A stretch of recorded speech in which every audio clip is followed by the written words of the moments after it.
Hi everybody, here is today's warm-up. Please pause and solve. Okay, so this warm-up asks which of the following is closest to the correlation between reading test score and IQ score for the group of 15 children. And our options are a correlation of 0.9, 0.7, 0.4, and negative 0.4. Now, I think I can eliminate a couple of these without even thinking about it. Which ones were they? I think I can definitely eliminate a correlation of negative 0.4 because this clearly has a positive relationship. As the child's IQ test score goes up, so does their reading test score. So the negative correlation makes no sense. I can also eliminate a correlation of 0.9. 0.9 is very close to 1, which would mean a perfect line, and this is too far off from that. So that leaves me with a correlation of 0.7 and a correlation of 0.4. I think both of these are okay answers, and we need to ask ourselves, is this scatter plot closer to a line, or is it closer to just random scatter? In other words, is it closer to a correlation of 1, or is it closer to a correlation of 0? And I think that if it weren't for this point right here, I would go with 0.7, but that point detracts from the linearity of this relationship so much that I think I'm going to go with a correlation of 0.4.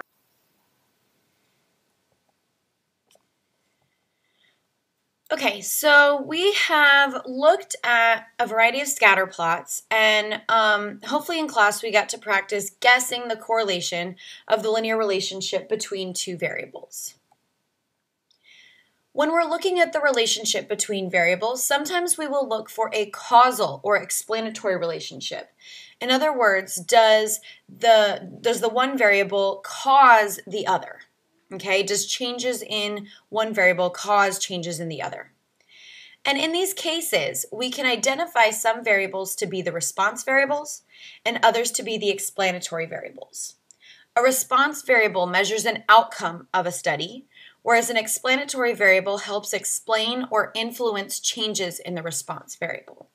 So the explanatory variable helps explain what's going on in the response variable.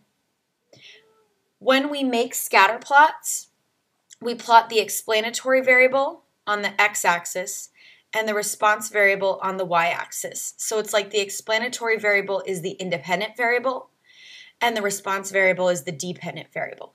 And that's easy to remember because the explanatory variable goes on the x-axis. In some cases, my explanatory variable actually does cause the response. The number of missing homework assignments could cause you to have lower test scores. But this is not always the case. We can use, for example, a student's SAT math score to predict his or her verbal score, but it doesn't mean that one causes the other. They both might have just some other underlying cause. So we're going to look at 4 different examples, and for each example, we're going to decide if it makes more sense to explore the relationship further or to view one variable as explanatory and the other as the response. We'll do the first one together, and then I'm going to have you pause and do the other 3.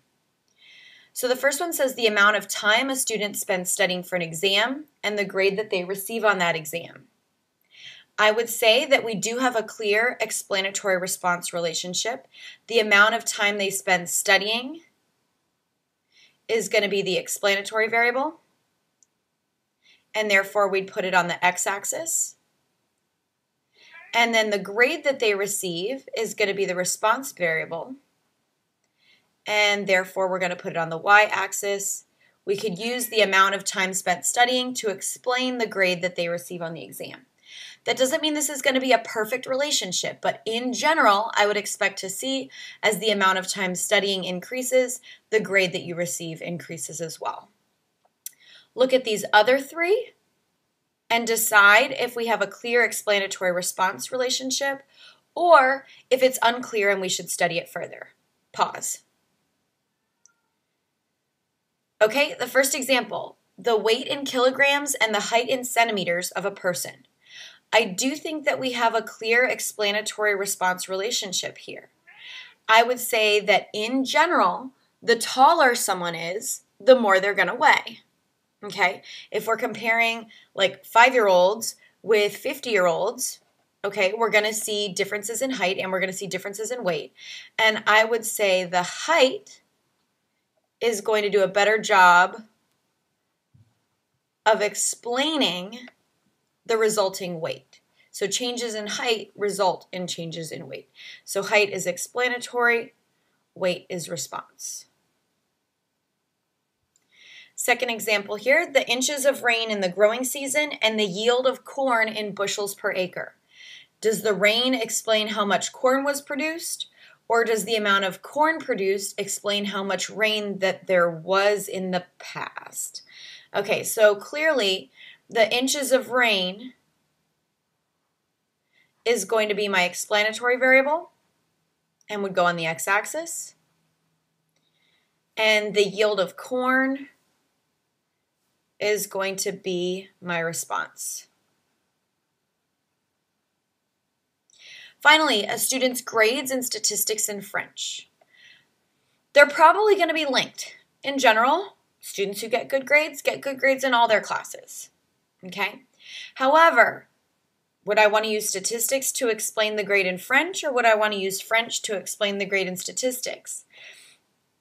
Nothing really pops out here. I think for this last one, we'd want to explore the relationship a little more. There may not be an explanatory response relationship, in which case I could put either one on the x or y axis and be able to analyze it that way. So we also examined scatterplots briefly, and remember that each data point, each point on the scatterplot represents one individual. And from that point, we can tell the values of both variables for that individual. We can trace and get that person's x value. We can trace and get that person's y value. And we know both pieces of information for that individual. If you are describing a scatter plot, remember the big three are now direction, form, and strength. Direction means, is the relationship positive or negative? Form means, do I see a linear relationship or a curved relationship? And strength means, how strong is that relationship? Is it really strong, close to linear? Or is it pretty weak, close to random scatter? Or is it somewhere in between, and is it moderate? If there are any outliers or deviations from that pattern, we should note those as well. So I'm going to go through a few examples and ask you to give direction, form, and strength for all of them. Okay? So for this one, I want you to give direction, form, and strength. Pause. Okay. For direction, what did you say? I would definitely call this positive. For form, what did you say? I see a little curve here. I would call this slightly curved. It's not a line. If I drew a line, it would become kind of apparent that there's a curve going on here. Now that's a terrible line, but you can see the curve, okay? And then the strength. This looks like a really strong relationship. Okay, it follows that curve very clearly. So I'd call this a strong, positive, slightly curved relationship between, what does it say, year and total population. Okay, we need to remember to put these back in context. So there is a strong, positive, slightly curved relationship between year and total population. Here's another example. I want you to identify the direction, form, and strength. Pause. Okay. For direction, what did you say? Okay, this is definitely positive. For form, what did you say? All right, I don't see any curving here. It's not a perfect linear relationship, but a line would do a pretty good job describing the overall trend. So this is linear. And then the strength. I definitely wouldn't call this strong, but I don't think I'd call it weak either. It's obvious to me that this is a linear relationship. So I would say moderate, meaning kind of medium. So this has a moderate positive linear relationship between salary and height. That's weird. But a moderate positive linear relationship. Okay, here's another one. I want you to describe the direction, form, and strength. Pause. Okay.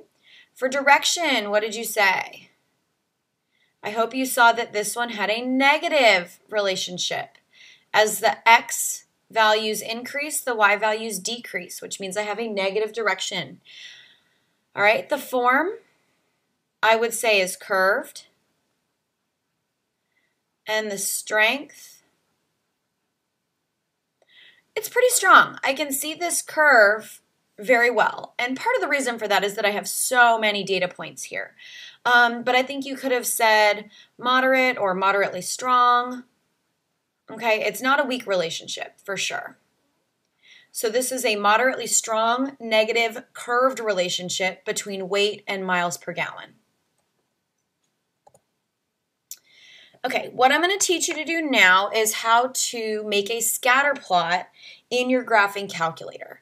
So I need everybody to get their graphing calculators out. They should already be out at this point, but pause if you need to get them. Okay, and what we are going to do is make a scatter plot of this list of data. So I'm going to go back, and the steps to creating a scatter plot are to enter one of your variables in list 1 and the other in list 2. And then just like we did with histograms and box plots, you're going to go to stat plot. You're going to make sure your plot is turned on, and you're going to select scatter plot, which is the very first one. You're going to choose your X list to be list 1 and your Y list to be list 2, and then hit zoom 9 to view your scatter plot. Okay, I added a calculator tutorial to the website in case you forget how to do this or need a refresher. So that is up on the website under calculator tutorials. All right, so what we're going to make a scatter plot of is this data here. This list gives data on the number of power boats that are registered in Florida and the number of manatees that were killed by boats in the years 1977 to 1990. And the very first thing I notice when I'm looking at this data is that I actually have 3 variables. I have year, powerboat registrations, and manatees killed. Sorry, it's kind of morbid. So I can only make a scatter plot of 2 variables, and I need to decide which of these 3 is extra. Do I only care about the year and the number of powerboats registered? Do I only care about the year and the number of manatees killed? Or do I only care about powerboat registrations and manatees killed? And we're trying to think about this in terms of an explanatory response relationship. So I want you to think real quick about which variable is extra. I would say the variable we care least about is year. I'm guessing that we want to show an explanatory response relationship between how many powerboats are registered in Florida and how many manatees were killed that year. We want to kind of show that the higher the powerboat registrations, the more manatees are getting killed by powerboats. So these are my variables. This is all one list. It just had to get split into 2 different columns. But this is all one list, and then this is all one list. Okay? So what we're going to do, we're going to get our calculator out, and you're going to start by putting the powerboat registrations in list 1 and the manatees killed in list 2. So remember, we go to stat and edit, and I've got some stuff in my list, so I need to clear them. Remember, you go up so that the name of the list is highlighted. You hit clear, not delete, and enter to clear the list. I'm going to go over, up so that L1 is highlighted, clear, not delete, and enter to clear the list. And we're going to put the powerboat registrations in list 1. I'll zoom it back out so that you can see in just a second. Okay, and we're going to put all, both sides of the powerboat registrations in list 1, and then we're going to put both sides of the manatees killed in list 2. Okay, so pause the video right now to enter that data, please. Okay, so once you have all the data entered, it should look something like this. I should have 14 observations in list 1 and 14 observations in list 2. The number of observations in list 1 and list 2 must match up or else you cannot make a scatter plot, okay? Each x value has to have a y value that goes with it. So now you're going to go to second, y equals, into your stat plots, okay? And I notice that my plot 1 is on and my plot 2 is on. I need to go in and turn plot 2 off. You probably don't need to do that, but that's how you do that in case you forget. So back into my stat plots, okay? Plot 1 is on. Make sure yours is on.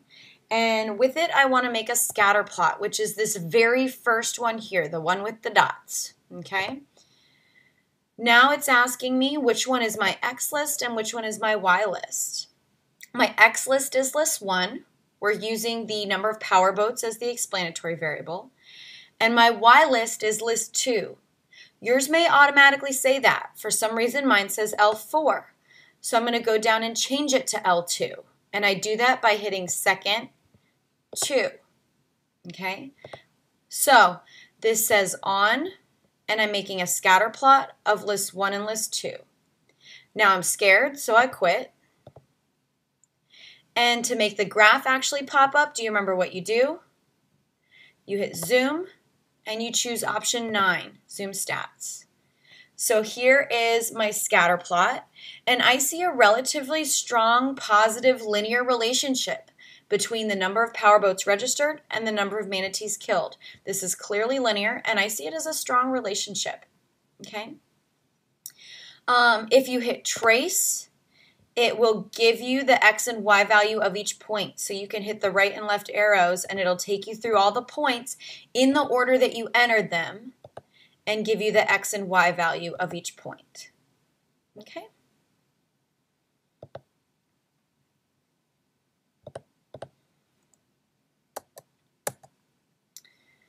So when we have a scatter plot that shows a linear relationship, we sometimes want to summarize that pattern by adding a line to the plot. In the past, you have called this a line of best fit, but this is another example where we've graduated from kindergarten and we have a better name for it. It is now going to be called a regression line. A regression line is a line that describes how a response variable y changes as the explanatory variable, or x, changes. So it basically describes what happens to y as x changes. And we often use these regression lines to make predictions. We predict the y value for a given value of x. A regression line is a model for a scatter plot, just like a density curve was a model for a histogram. It's an approximation. It's an overall trend. Regression lines have an equation of the form y hat is equal to a plus bx. That's what that symbol right there is. We call it y hat because it's a y that is wearing a hat, okay? In this equation, a and b are constants. They will be replaced by numbers. X and y hat stay x and y hat. And if you remember Algebra 1, b here is the slope, okay? It's the number that's right up against x. And the slope is the amount that y changes when x increases by 1 unit. Remember, slope is the change in y over the change in x, or rise over run. And here, a represents the y-intercept, which is the y value when x is equal to 0. I recognize that this is a little bit confusing because in Algebra 1, you learned y equals mx plus b, and b was the y-intercept. Now I'm telling you that we call b the slope. There's a good reason for that, though. In this class, we'll mostly be dealing with linear data, but that's not true for all of statistics. And sometimes you'll have a regression equation that has more terms. For example, a plus bx plus cx squared plus dx cubed, okay? And so putting the letters in this order allows you to keep going in a regular pattern, whereas mx plus b really limits you. There's really no place to go from there, if that makes sense. So in this class, b is slope and a is the y-intercept. A good regression line is going to minimize the vertical distances from the data points to the regression line. So by vertical distances, I mean these guys right here. Some points are going to fall above the line, some points are going to fall below the line, and what we want to do is minimize that vertical distance. There's more than one type of regression line, but we're only going to deal with one, and that is called the least squares regression line, or the LSRL. So the least squares regression line is a line that minimizes the sum of the squared vertical distances of the data points from the line. You don't need to worry about that too much. That's just sort of how this line is calculated. It is the most common regression line used in statistics, and it's the only one that we're going to focus on actually. Tomorrow, I'm going to teach you 3 different ways that you can find the equation of the least squares regression line. Okay, and the way that you use really just depends on the data that you're given. So there are 3 different ways that you can be asked to do this depending on what information you're given. But we're going to focus on that tomorrow.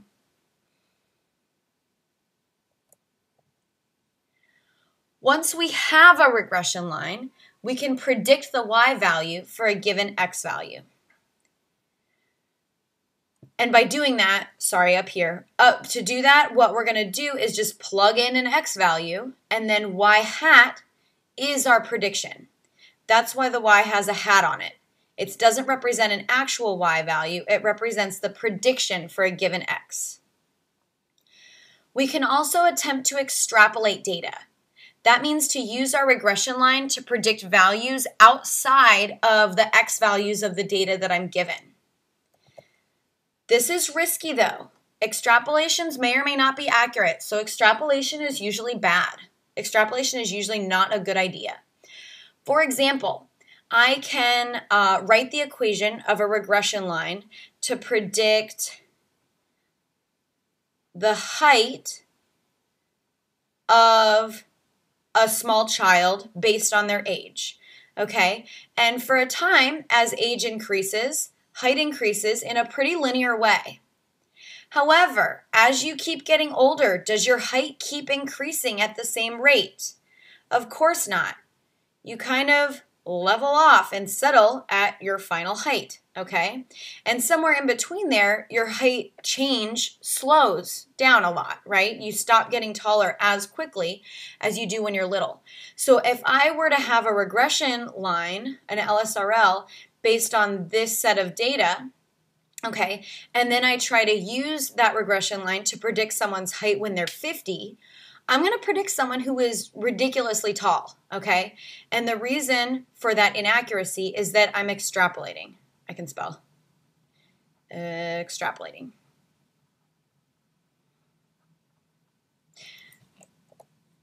Okay, so let's say we can use this least squares regression line to predict a husband's age given his wife's age. So since we're predicting the husband's age, that means that y hat is the husband and x is the wife. And I want to know, how old would you predict a husband to be if his wife is 30 years old? All I'm going to do here is plug in 30 for x. So y hat is going to equal 1.267 plus 1.58 times 30. And that gives me, I have a calculator this time.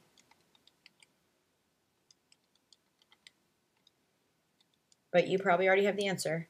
48.667. So we would predict, for a wife's age of 30 years, we would predict the husband's age would be 48.667 based on this least squares regression line. That's all.